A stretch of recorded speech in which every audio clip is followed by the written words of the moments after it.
Hello, everyone. Welcome to the Buckeye Weekly Podcast post-game instant reaction from the Ohio State spring game. I am Tony Gerdeman here, as always, with Tom Orr. Tom, spring game is always a big event at Ohio State. Today, Ryan Day suffers his first loss as the Buckeye head coach. Drops to 3.5 and 0.5. Right. How do you recover from a loss this early in your career? Is this one of these like kissing your sister things? Like it's kind of like a tie. And in the past, ties have been some of the greatest wins in Ohio State history. That is true. So, congratulations to Ryan Day. Congratulations to Ryan Day and his first career loss. So the Gray Squad wins it, 35-17. I believe I had them favored by 5.5 or 6.5 coming into today. So if you put your money on Gray, congratulations. Also seek help. Definitely seek help. So the Gray Squad had Justin Fields and Matthew Baldwin for the entirety, even though Baldwin sometimes went over to Scarlett. So they should have won the game, and they did. I was kind of surprised by the amount of rushing yards. Looking at it here, the Gray Squad had 22 carries for 155 yards, with Master Teague leading with 7 for 75. Justin Fields had 8 for 38, but lost 14 via sacks, which were 2 hand touches. But together, we can't have to talk about Robert Cope, who had 4 carries for 33 yards. Tom, tell us about Robert Cope. Well, he's a football player at Ohio State, a walk-on, running back, and he's a football player at Ohio State. Is he a walk-on or is he on scholarship? He's a walk-on. 4 rushes, 33 yards, long of 17, but 8.2 yards per carry. And look, I know this isn't a perfect comparison, but J.K. Dobbins was nowhere near 8.2 yards per carry last year. So maybe he's better than J.K. Dobbins. You know, we came into this game saying keep an eye on Xavier Johnson, the walk-on running back, and we failed to say keep an eye on Robert Cope. The Scarlet team did not do as well rushing, 25 carries for 83 yards, but Marcus Crowley looked pretty good, 8 for 50. Only had his long was 11 yards, so he was a consistent gainer, through that thud tempo. Ryan Day is this throwing guy, but they ran the ball pretty well, and it's just a spring game. But we have seen some really bad running games in the spring game over the years, where there's nothing. Right. And so maybe this means something. Something is better than nothing. This is a pretty good philosophy for life, and it's a pretty good philosophy for spring games. I live by it. They ran, between the two, 47 times and threw 64 passes. So it was still more passing than rushing. And like you said, in the past, there have been times when it's just there's no holes at all up front. For the offensive line to have been as thin as they were and still created some push up front, some holes up front against a defensive line that's good, that has to be a little bit encouraging. Yeah. Each offensive line gave up 4 sacks, which was to be expected. Tom, I will say I had the over-under on Zach Harrison sacks at 1.5, and I think you took the over. I did take the over. And if you look at the box score, I'm not sure you'll see Zach Harrison's name there. No. So I'm going to need that money. I did have Marcus Crowley as one of my players to watch this morning. True. And I know you all spring have been saying that you don't think this Garrett Wilson kid's going to be any good. Flash in the pan. I have been the only one in Columbus banging the drum for him. And what did we see out of Garrett Wilson today? 4 catches, 44 yards, but a very nice adjustment to catch, adjustment in air to catch a touchdown pass. And I have said all along that he is completely made of hype, not worth watching. And you were like, hey, keep an eye on this kid, number 5. Nobody's talking about him, but I have a good feeling about him. I think those were your exact words. And you were, you chalk up all of the things that he can do. He's fast. He's elusive. He has great hands. Watch his body control and how he attacks the ball. And I was like, how do we attack the ball? And then we see that in the end zone. And you were right. I was wrong. Now let's move on. As we do. But I hope you guys got to see what Tom has been talking about and understand why he has been talking about it so much. And it's annoying. We can all admit that, Tom, when he's talking about stuff, it's annoying. Be it Garrett Wilson, be it Jalen Gill, be it Robert Cope. It can be annoying. But now you see why Tom likes to talk about Garrett Wilson. And this was just a little bit of what he can do. Just a little flash, and that's all you need to see. It's in there. Tease. It's in there. Yeah. And like we said before the game, don't go in expecting 1,600 yards from him this year. You're not going to get that. Maybe 1,200 now. But if he's going to turn into the kind of receiver that I think pretty much everyone around the program thinks he could turn into, that's a lot like what it would look like. Because remember, he should still be getting ready for his senior prom in Austin, Texas. He's to be here and do that, and that touchdown was over Seven Banks, right? Yes. Which was, Seven Banks is a 4-star recruit. He's been at Ohio State for a year. This is not, this was not like, over some freshman walk-on. It wasn't Benjamin Victor's touchdown. Right. Yeah, Benjamin Victor had a 98-yard touchdown, but it was against a walk-on. So, yes, that's what Benjamin Victor's supposed to do against a walk-on. This was a scholarship player against a scholarship player. Seven Banks has been here for a year now. Since last January. Yeah, Seven Banks has been here for a full season, had a full year of coaching. So this was a meaningful thing that you got to see. And it's just a little flash. You're not going to have that consistency yet. But, okay, we promise we haven't been making this up all spring. And maybe I'm looking into it too much. That was Matthew Baldwin that threw it, right? Yes. He threw it towards the back of the corner to a place where he was like, I know if I throw it here, Garrett Wilson can get it and Seven Banks can't. Mm-hmm. Now, I don't know if I'm giving him too much credit, but if you're going to throw that ball, that's where it would have been. Mm-hmm. And you let him go up, and he's listed at 6 foot. He might be listed at 6'1", that's a lie. He's probably 6 foot max, but he plays so much taller than that because he can go up and he high points it. And I really feel like there's nothing he can't do. And he had a pass down there towards the end that was about 3 feet over his outstretched hands, and I was kind of surprised, maybe a little disappointed, that he wasn't somehow able to also catch that one. Yeah. I don't recall a player with this much, or a receiver with this much potential this quickly. And Ted Ginn was amazing, but he was raw as a receiver. Mm-hmm. He came in as a corner. Yep. I just think Garrett Wilson is the most advanced receiver I've seen at Ohio State. Maybe since David Boston. Yeah. Maybe. Just in terms of true freshmen being ready to come in, because everyone remembers Ted Ginn as a freshman, and it's like, oh, he had so many amazing things, and it was like, yes, they were literally all punt returns and kick returns. Like, he didn't do anything as a receiver his freshman year, basically. So, one thing that's worth thinking about: Matthew Baldwin and Garrett Wilson were high school teammates. Yeah, true. That's actually how Ohio State found Matthew Baldwin. Was they were looking at film of Garrett Wilson and went, hey, this quarterback's not bad. Who's this? So that. There's a little connection there, so I think that was kind of cool for them to get to do that on the field today. We did not get a chance to talk to Matthew Baldwin after the game, or Garrett Wilson. So we talked to Justin Fields, but not Matthew Baldwin. They actually were looking for Matthew Baldwin, and I think the locker room was kind of busy and hectic, so they couldn't track him down. So we will hopefully get a chance to talk to him at some point. But yeah, probably July 27th or something. Around there-ish. You mentioned Justin Fields. I think everybody got to see the kind of runner he is, and the kind of runner he will be when it's not two-hand touch or thud tempo or whatever.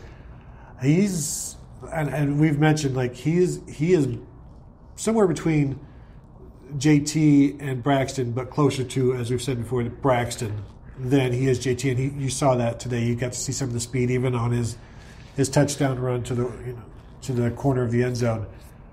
It's been a while since we've seen this aspect. All due respect to Tate Martell. But But this is if Justin Fields ends up winning the starting job, and at this point, there's no reason to believe that he won't, because he's already running with the ones as much as he has. And I'm not writing off Matthew Baldwin. I think it's way too early to do that. But if he is the starter, if Fields is the starter, you got to see what some of the offense is going to incorporate with his running ability. Because, Tom, if they don't, they're crazy. Right. You have to make the quarterback run, or the threat of the quarterback run, a centerpiece of the offense if it's going to be Fields. He did not have a great day throwing the ball. He was 4 for 13, 131 yards and a touchdown, that 98-yard touchdown to Ben Victor. Other than that one touchdown, he was 3 for 12 for 33 yards. And, that's not great. He took 4 sacks, which some of that is offensive line, but also that is not getting rid of the ball, which is probably adjusting the system a little bit. That's where we sort of expect him to take a kind of another step, pretty significant step forward over the summer, where you have a chance to keep working. Mm-hmm. He's only been here. I mean, he's literally only been in Ohio for 3 months. So there's another 4.5 before he's even able to allow to drive in the state. You can't even drive in the state without being here for 6 months. Or play a football game against Florida Atlantic. Either of those two. Right. It was, that's what it was going to look like. It wasn't going to be beautiful. It wasn't going to be perfect. But had his first two passes batted down. Yep. Maybe blame that on the offensive line if you want. But I mean, that was, I think you probably saw what we've seen this spring. Right. But before the game, we said strong arm, explosive runner, sometimes some accuracy issues. Mm-hmm. I think you probably saw all 3 of those today. And the strong arm is not going anywhere. The explosive running is not going anywhere. If he can spend a little more time with Ryan Day and Mike Yurcich and Kevin Wilson this summer, learn the offense more, maybe, there's some little technical things he can tweak to improve the accuracy. We have used the phrase "sky's the limit" a few times with him, and I don't think I saw anything today that would change my mind on that. Yeah, it's like once he arrived and had to hit the ground running, and now he can settle down a little bit, I think, and slow things down and relax and take a more leisurely approach to getting better. Whereas when he first got here, there's no time between the bowl game and spring football. Right. It's instantaneous almost with the off-season workout, the winter workouts to get ready for it. And, the March hits and now you're in it. And so there's a lot to undergo for him, and he took all of it on. And, there are accuracy issues, but we told you that would be the case. I think there's also a lot of downfield passing today, which is always going to lower your passing percentage. And, as we mentioned earlier this morning, Dwayne Haskins was 9 of 19 in his spring game, so don't get too hung up on the completion percentage. But I wonder if are fans happy about what they've seen from Justin Fields? Do they get excited about it? I'm interested to find out, if what they've seen has excited them, or if they're more like, well, there's still work to do.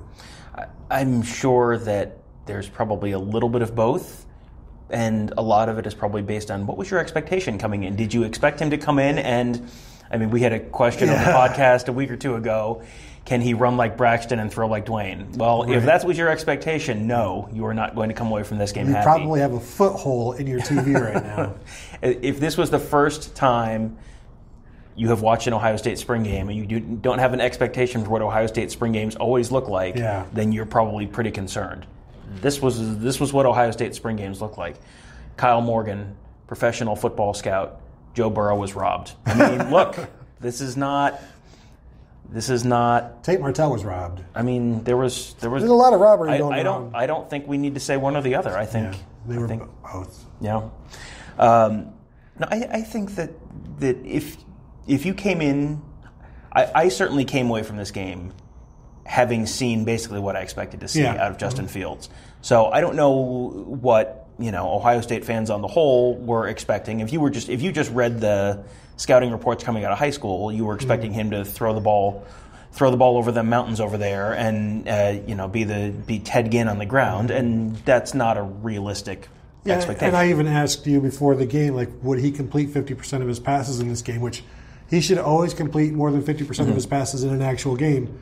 But this is his first time doing this here in the shoe, and there's so many moving parts with the offensive line, the different receivers. So it's the fact that he, was 4 for 13. A couple of those were knocked down. Yeah. So it's pay no attention to it.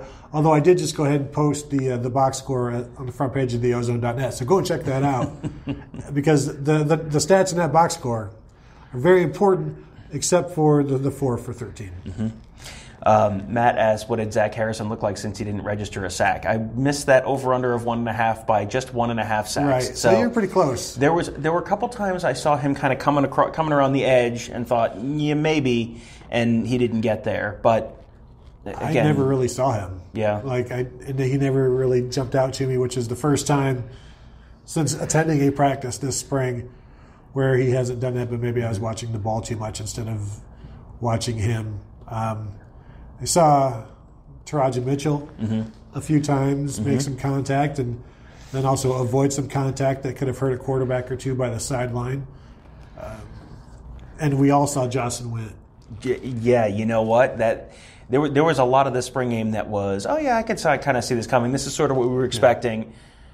Right. I was not expecting the Jocelyn Wint show, but I mean, as you said, and as someone else, Jordan Fuller said, They may have found the Jocelyn Wint position. Right, and I think it was Caroline talking to Jordan Fuller earlier in the spring, asking about Brendan White, asking about Jocelyn Wint, and he said Jocelyn is in the right spot now.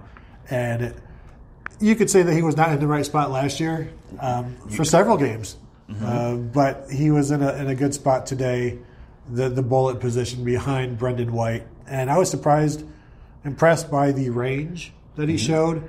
And I don't know whether he was playing safety at that point or if it came from the linebacker position and he covered that much ground. I'll rewatch the game. But the fact that he is making plays on the ball, and this was the best we've ever seen him look.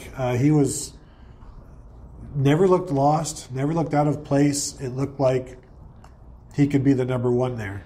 And the position was designed to make plays like that, and he looks designed for that position. Well, this is something that we've talked about in previous weeks, that, if Brendan White goes down, do they have to move Sean Wade to that bullet position? Based on what we saw today, I think the answer to that is no. Now, we'll see. Again, this is spring, and you're picking off potentially the backup quarterback, and you're going against potentially the backup wide receivers, and so sure. Go ahead and steal my thunder, Tom. Yeah, it looked great in the spring game. If he was going to be a viable starter contributor at that position that they wouldn't have to worry about, that's what it would have looked like. This is not a definitive absolutely that this, he's going to be a star at that position, but I didn't see Brendan White making plays. That's about as good as it could have looked. Yeah, that was absolutely a lot of stuff that we saw from him that we had not seen from him before. Yeah, so good on him. Any questions? Troy says, cheers from Sterling Heights, Michigan. That's right near Detroit. Jamie says that proposal on the field was sweet. That was sweet. You talked to Drew Chrisman after the game. What did Drew have to say? He said he was hoping he could just hurry up with interviews and get back to his now fiancée. And he was glad that he didn't have to punt in the second half. He didn't have to worry about that. There was a few people talking to him about the proposal and how it came about and how most of the team knew about it, but he didn't. He was trying to keep it a secret, and it's hard to keep secrets when an entire team knows something. And one of the assistants that had the ring for him, and then he went ahead and grabbed it and put it in his side somewhere as they went out to do that drill. And I don't know how much they showed, but his girlfriend, what's her name? She's from Indiana. Yeah, I have the name in the story. You'll have to go to the front page of theozone.net and click on the Drew Chrisman proposal story to get this information. So his girlfriend was supposed to be taking part in a kicking competition with Drew Holding, and as she's getting ready to kick, he waves her off, and while he's still on his knee, pulls out the ring, and of course she says yes. Gets mobbed by the entire team. Ryan Day said it was nice to have, it was good to see, but that's what the spring game is for, and that's what the Ohio State specialists are for as well, to have stuff like this happen. Make it a tradition. Why not? I was waiting for him to pull the football like Lucy and the Peanuts. This was much nicer. This is why he's getting married. Yeah, you don't do that until you're married. Yeah, exactly. Yeah. Exactly. As I saw my wife was watching earlier. Hi. Kyle says, who's going to be the transfer portal on Monday morning? Kyle's kidding. Yes. Kyle's watching. I'm sure there will be someone, but there were some people who we had not seen stuff from before who showed something today. Yeah, so. Right. And Ohio State there are a lot of schools that are way over that 85 limit right now. Yeah. Ohio State is not. Ohio State might be at 86 or something right now, but they are not in dire need of. Yeah, and we don't like to talk about speculate on transfers and players unless Joe Burrow starts talking about it. Mm-hmm. But I think you could put Jocelyn Wint as one of those guys before this scheme change. Yes, as a guy where there's too many safeties. And he already had his crack at it and then got pushed down the depth chart. Now he's one of two bullets. And he's valuable and they need him. And so this scheme change may have kept him around. But again, we're not speculating on any of that. Right. Yeah. But yeah, but if you were to go back and make a list at some point, he would have been one of those people that's I don't know, he might not be a fit for where they had him. Now he sure looked like a fit today. Ramon says, would you say the defense looked good or Baldwin looked bad? Sure. It's always...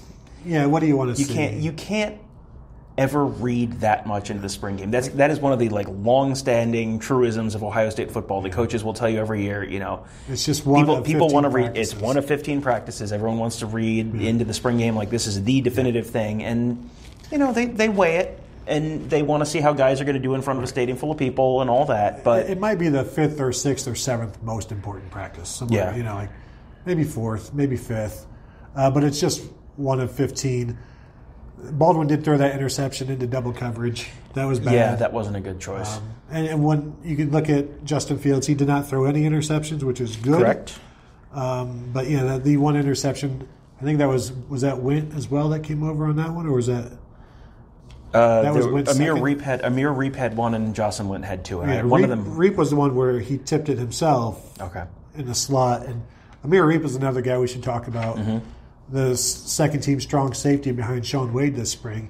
He was locked on Jalen Gill for the first half. I don't know what happened in the second half because Gill ends up with 7 catches for 95 yards, and I don't know if half of that happened while I was going downstairs to the field.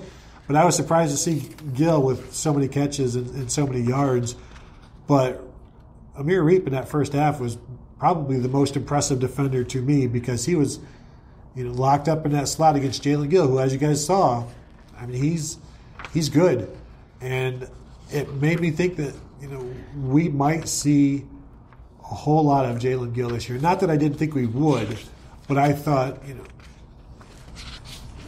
I don't know, 45 catches, something like that. But and with KJ Hill, I'll split some time with KJ Hill and CJ Saunders.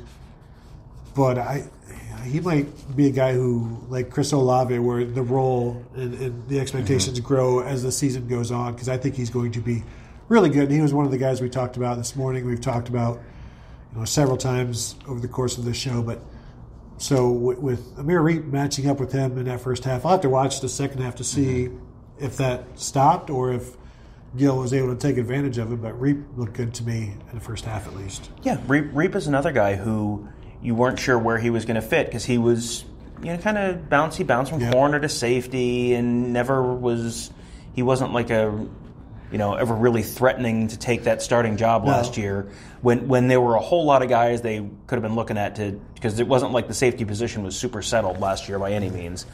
But for him to have a nice day like that today and have an interception, that he may be a little bit like Jocelyn Whitworth. Okay, now he's found his place, and now because he's another guy who he came in as a reasonably high-ranked recruit. He was not, this is not some random 2-star camp offer. Yeah, he was like a top 10 safety, I think. Yeah, so he's another guy who may have played his way into some playing time this year. I thought, we've talked to J.K. Dobbins about how maybe last year he wasn't patient enough and was trying to hit the home runs. I thought watching both Master Teague and Marcus Crowley, it struck me how patient they were today, even especially Master Teague, who was like attached to his blockers. Like he would just run at the same speed as his blockers because it's like, well, why would I go out in front of them?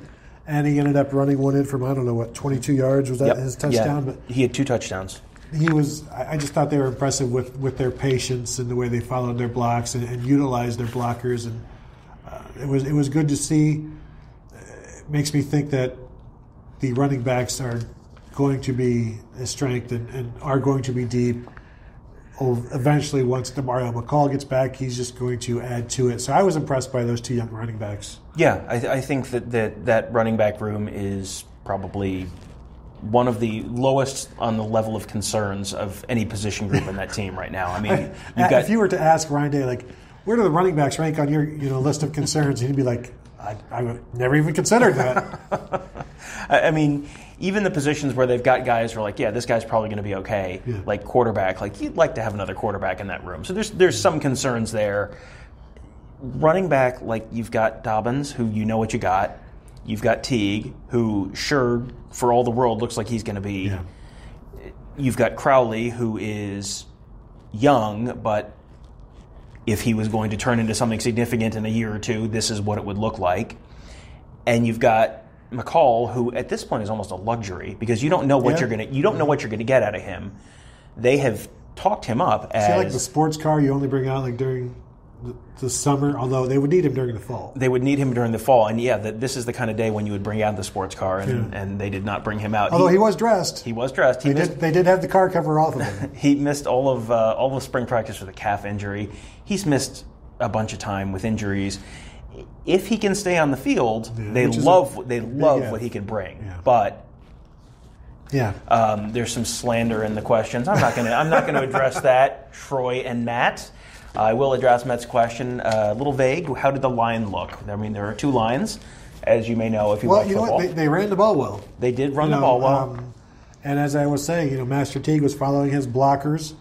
We did not notice much of Zach Harrison. We did notice Javonte Jean-Baptiste. He looked really good. He's someone who Tyreek Smith had a sack and a half too. Yep. Sorry. Yeah, Javonte Jean-Baptiste had 6 tackles and at least 1 sack. 1 sack. Yeah, he is someone who just at some point in the second half, it was just kind of like they've said his name a whole bunch over the loudspeaker. Because, I mean, like you said, you're watching a bunch of different stuff. Yeah. And so sometimes you're just watching how is Garrett Wilson separating from the defensive backs, and you're not, if they run the ball, you're not seeing that at all.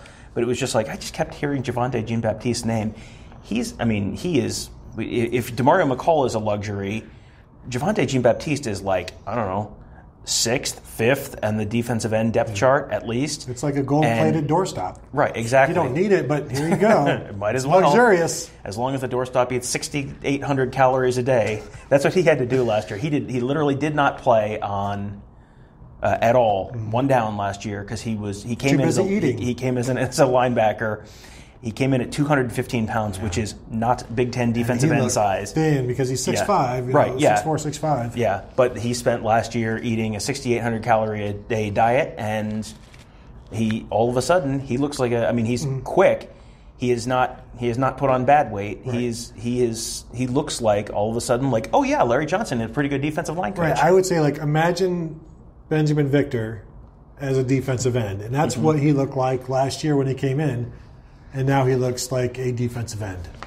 All right, Sons of Schmidt would like to know, when are we going to work on our field goals? Our field goals? I don't think we need to do too much kicking. Who's the holder? Drew for Heisman. I saw a question in there. Was there a question about who is the Bam Childress today? Yeah, someone asked if Robert Cope was the Bam Childress, which I think you need to be a scholarship player to qualify for that. So yeah. Also, your name needs to be also a sound. Yes. So you need a verb for a first name. So, is there anyone on the team named Doug? That would work.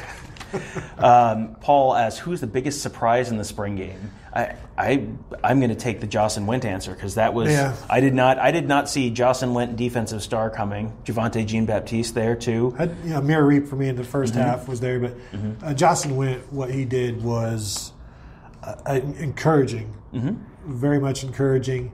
It'll be interesting to talk to Jeff Hafley and Matt Barnes to see if that's how, or actually if he's a ball at Greg Madison, since he's pretty much, if that's how he's been this spring and how he has taken to that position. I think that's just something to watch because the number 2 guy is almost, the number 1 guy is very important. The number 2 guy, if that number 1 guy goes down, I mean, now you're number 1. You're just as important as anybody else on the team, and that could be him. And with their philosophy of playing the best 11, it doesn't have to be Brendan White going down to put Jocelyn Wint on the field. If one of the other safeties goes down, maybe Brendan White moving to safety is the best 11, and then you put Wint on the field at Bullet then. Matt thinks that Jocelyn Wint could be the BAM winner, which. Could. I mean, anyone who has a good spring game could be. Yes. But, I mean, if he was going to be a contributor this fall, that's what that would look like. So, we'll find out this fall. You can't. It's like grading an NFL draft. You have to wait a couple of years to. You have to wait at least 2 days. Yes, at least. Yes. Yeah, that would be. I can see that one. Anything else strike you today, Tom, other than Garrett Wilson? How about Elijah Gardner? Elijah Gardner had 2 catches, 72 yards, a 59-yarder. I was watching that on TV. I was somewhere in the bowels of the stadium here. But made a catch, run after the catch, and looked comfortable, looked good. I think he's played in maybe 1 or 2 games in his career. He's a redshirt sophomore now. No catches. But another guy that they've lost, Johnny Dixon, Terry McLaurin, Paris Campbell.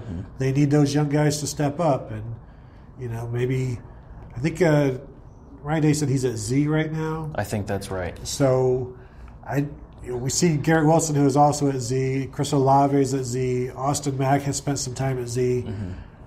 Maybe Elijah Gardner and Garrett Wilson both allow Mack to go back to X. Yeah, and make that. We'll see. We've talked about where Austin Mack is going to end up, in November, and it could be either spot. But Elijah Gardner made some plays. Good to see. Yeah, and Jalen Harris is one of the people we were really interested to see for the spring game, and then he didn't dress due to injury. So that was too bad that we didn't get to see him because he's another piece of that puzzle because they have so many talented receivers, and it's a lot of them can fit in a couple different spots. You can be an X, you can be a Z. You can.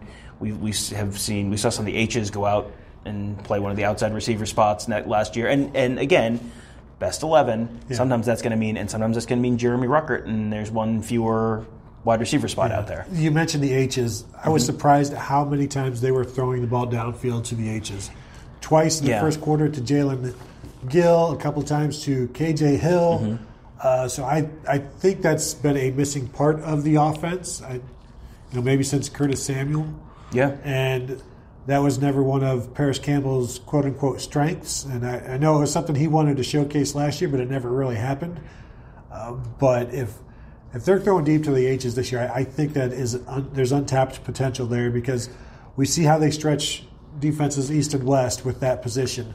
Now you're also stretching it north and south, more north than south, as opposed to backwards. You do what you want to do. But if they can get that ball downfield to the H's with the talent they have with KJ and Jalen Gill and CJ Saunders, just makes this offense even more dangerous. Well, and it makes the offense less predictable, too. Because I think a lot of people at the end of last year, Don Brown may have been the last person to not know that, hey, they run a lot of drags with these H's. He's busy working on his TV shows. You can't give him too much grief for not getting ready for an Ohio State game when he's got read-throughs, you got table reads, he's got to punch up some scripts, Go buy some props. It's not... And then also work on his stamina with the paddle boat. Mm-hmm. If you guys don't know what that is, I'm sorry, but we know. Yeah, turns out they had this whole Potemkin village playing nickel last year. That was need an actual town. You need an actual building there. Paul says, what position do you think the Buckeyes might have to focus on as of right now? I mean, offensive line, they've got to figure out who that best five is. That a lot of that is Thayer Munford. Are you going to play this fall or not? For me, that's the biggest piece, the biggest concern. And Ryan Day was asked, what is your biggest concern, the position, and he said offensive line and quarterback. Yeah. If you're signaling one player, it's Thayer Munford. Mm-hmm. I mean, that's your left tackle who has back problems, who has missed the Rose Bowl, and now the second most important game, the spring game. And if he's still not ready to go in fall camp, then now it's serious, and it's not just we're just holding him out for precaution, or he should be recovered from January to August. Right. Well, if it was just a muscle pull or strain or spasms if it wasn't anything serious. Yeah. We have said that. When we first heard he was sitting out this spring, it was like, oh, that's not good. Because there were guys who sat out the spring and it was like, okay, it's fine. Jordan Fuller. Jordan Fuller, you know what you're going to have with Jordan Fuller. It was not something chronic. He just had some kind of a minor procedure, I think, to correct an issue, and he's going to be back, and no one's concerned about that. Munford's a concern, and Munford, left tackle is not a spot you want to have a question mark. And they have guys... I think they're reasonably confident with Josh Allaby at left tackle. He played the Rose Bowl, did a completely fine job, wasn't a big concern. But when you're replacing your other four starters on your offensive line, you really would love to have that. And if you could pick one spot to have a returning starter, you would pick left tackle probably. So if you can get him back and he's really 100% this fall, that makes a big difference. I wonder if, say, Michael Jordan was back, would they kick him out to left tackle if Thayer Munford wasn't able to go? Because they had talked about moving him back to guard last year even for Josh Myers, but they don't necessarily need guards right now. No. And, he's tall, he's 6'7", and he's big, and he's experienced. Did Jordan play tackle in high school? Yeah. He did? Yeah. Okay. All right. I couldn't remember that. Ramon asked, do you feel Ben Victor can show consistent route running and speed to get over the top on a defense? I don't know really how fast he is. Now, they've said he's fast, but I don't know how much deep stuff he'll be running because they don't really send the X too often deep down the field like that. And maybe this was just a showcase today because we saw the H's go and the X's go. But they also showed a desire to throw the ball up and go get it. And he's one of those guys who can. And I know he's one of those players where fans really, really remember the drops. And the Penn State catch gets overlooked. And that is because you look at the Michigan drop, where he's wide open down in the corner. And if you can't be consistent, then all you're going to be remembered for is the inconsistency, even when you have made plays. That's what makes it so frustrating when you're not making the routine plays. But I don't have any concerns other than sometimes he's not going to catch the ball.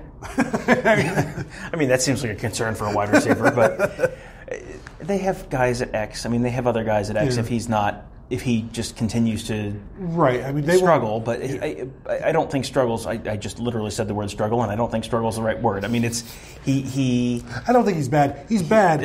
I don't want to use the word bad. Go ahead. He is someone who came in with a ton of hype, took a couple years because he was a beanpole when he came in, and so it took a little while for him to get bulked up enough to be on the field.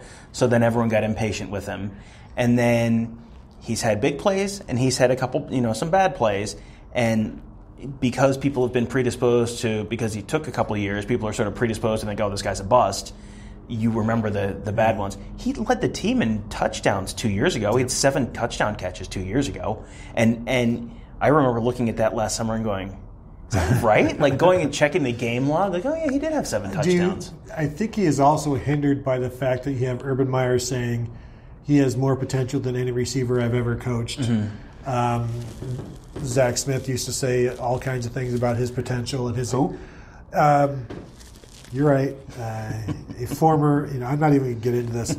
Other people have also talked about the immense potential that Ben Victor has, and then of course it gets reported because we try to tell you what the coaches tell us. That is literally what the job is. Yes. Right. And sometimes it appears as though you are being lied to, but that is not our intention. We're just trying to feed you stuff. Some of these feedings are complete lies. But no, I don't think he's been helped by that. But you also see those flashes, and then, like I said, when you don't see that consistently, that gets frustrating for people. It gets frustrating for Brian Hartline. It gets frustrating for Ryan Day. But trust us, I mean, they're working. You said route running. They are. I mean, what Brian Hartline is working with them on is all of the minutia that you didn't even know existed, and that's 90% of what he's working on. Just all of these minor, fine details to get them to reach their full potential. All right, Matt asks, will the tight end be used this year? Answer unclear, ask again later.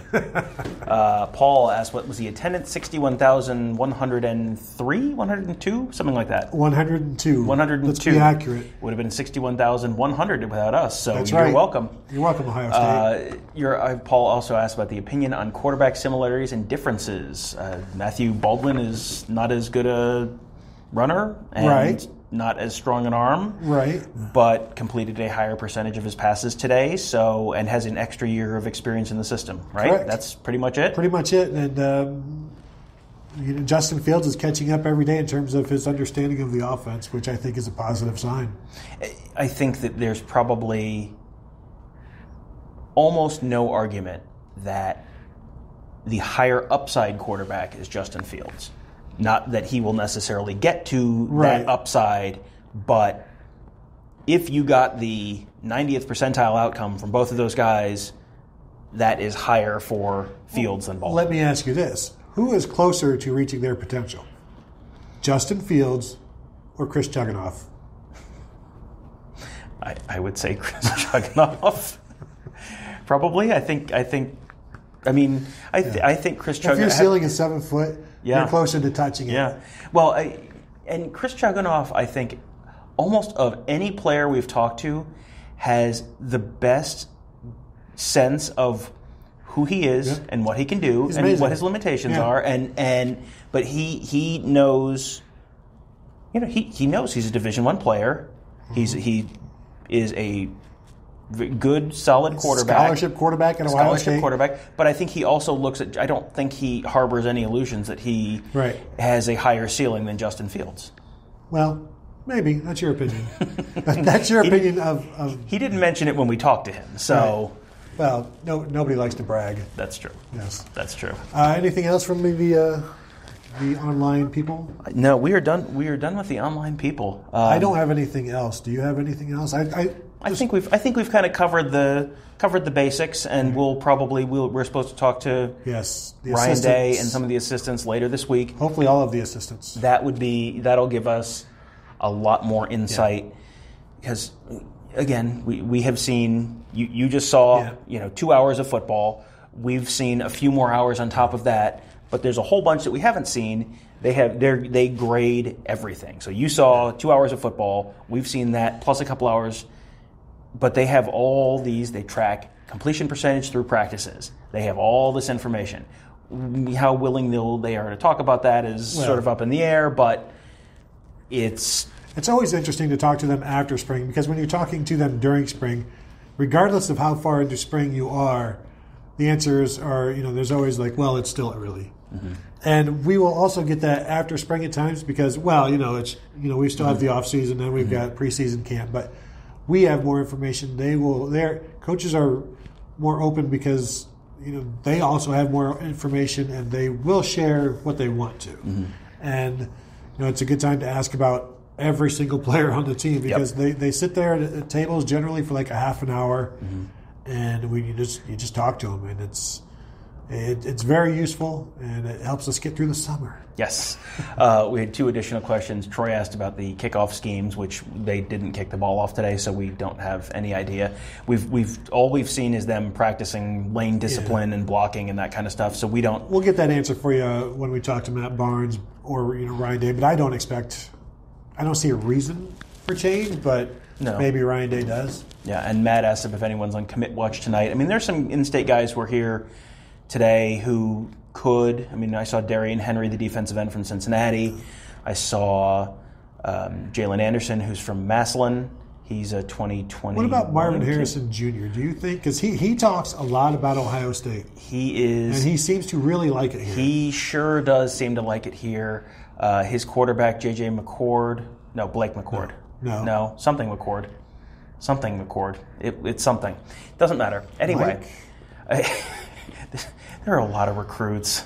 So anyway, Mr. McCord and Mr. Harrison Jr. I don't know if McCord was here today. I didn't see him. I saw a ton of Harrison. Harrison and his dad were here. His dad, you may recall, NFL Hall of Fame wide receiver Marvin Harrison, Sr. of the Indianapolis Colts. Did you say Jaden Ballard too? Jaden Ballard, yes. Yeah, he's from Massillon. 2021 receiver. Yep. Maybe him. He is someone who I think could happen at any time. Darian Henry is someone you could kind of keep an eye on. I don't know. I can't remember off the top of my head if any of them have given a strict timetable on a decision or not. But I'd say the Ohio kids are the most likely. But I still, everything you see about Marvin Harrison Jr. on social media, and it just seems like he really, really likes Ohio State. And then maybe they would push him because his dad has been here. His dad was here without him a couple months ago. I mean, so they obviously are very seriously thinking about this. Day, during the post-game press conference, was talking about how he had a recruit in his office the other day, and Michael Thomas came in and was talking to him for 15 minutes about him. And Day, obviously, according to the rules, can't tell us who the recruit was. He can't use recruits' names. But I got a picture of Marvin Harrison Jr. and Michael Thomas on the field after the game, very buddy talking, big embrace. Right. So it would not surprise me if that was him. And what if he commits to the Saints? He'll just be the reverse of everyone else. He'll go from the Saints to the Buckeyes. It'll just be the same. I mean, it's basically the same team. So he's another person who 2021. He's a top 50, I think, kid in the class of 2021. Who is 6'4", 185 right now, and looks legitimately 6'4". Yeah. Oh yeah.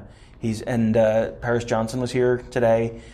Paris Johnson was talking to Ryan Day, very friendly, big smiles. So if you want to read anything into that, you can. Again, with all of this, look at what they do, and are they still visiting, and are they? Have you written the reaffirmation commitment story for Paris Johnson yet? I have not done that. Well, that's a good sign for Buckeye fans. Then, if you have not. There you go. Yeah. There was a recruit who I pre-wrote because I thought, maybe this will be the weekend, and we have not gotten a commitment. So if there are no commitments this weekend, that's my fault. I apologize. Good job. Yeah. Anything else? Oh, Legend Cavazos. We didn't mention him. Legend Cavazos, 4-star 2020 defensive back. Safety. He's rated as a safety. They're going to start him at corner. He recommitted. He had been committed to Ohio State last summer, very close to Urban. Decommitted after Urban retired. Hours after. Yeah. Ryan Day won him back. We saw him at the Student Appreciation Day practice. Yeah. I talked to his dad a little bit at that point, and it was like, okay, so he's coming back here now. Okay. It was not official, but it was all but official at that point, and they were back today again. And, did you see Jack Miller out there today? I saw Jack Miller out there. I saw Harry Miller. Quarterback commit. Yep, Harry Miller out there. Not related. Jacob James, offensive lineman for the 2020 class. Trey LaRue, 2020 lineman, was here. So yeah, a lot of recruits here today. Troy asked about concerns at center. I don't have any concerns at center. I don't think at all. Paul wants to know from both of us on the Buckeyes' record for this year. At least 7 wins. Are you including the Big Ten championship game and a bowl game in that? Yes. Do they win the Big Ten championship game to get to a bowl game? They will go 7-8 with a national title. I always start out with 10 wins and then go from there. That's probably about right. My default is either 10-2 or 11-1 because you never pick a college team to go undefeated because they almost never do. Unless you're Clemson. Yeah. So, all right. I'm good. You good? I'm good. We're out of questions. Stop typing questions. We're done. Thank you all for watching. Thank you for listening. And make sure to check out the Buckeye Weekly podcast every week, sometimes twice a week, but always, almost every week. Sometimes. All right. Thank you for listening. Go ahead and check out everything at theozone.net. We'll cover the spring game for you. It already happened, so go check it out. Read about it. Have a good weekend.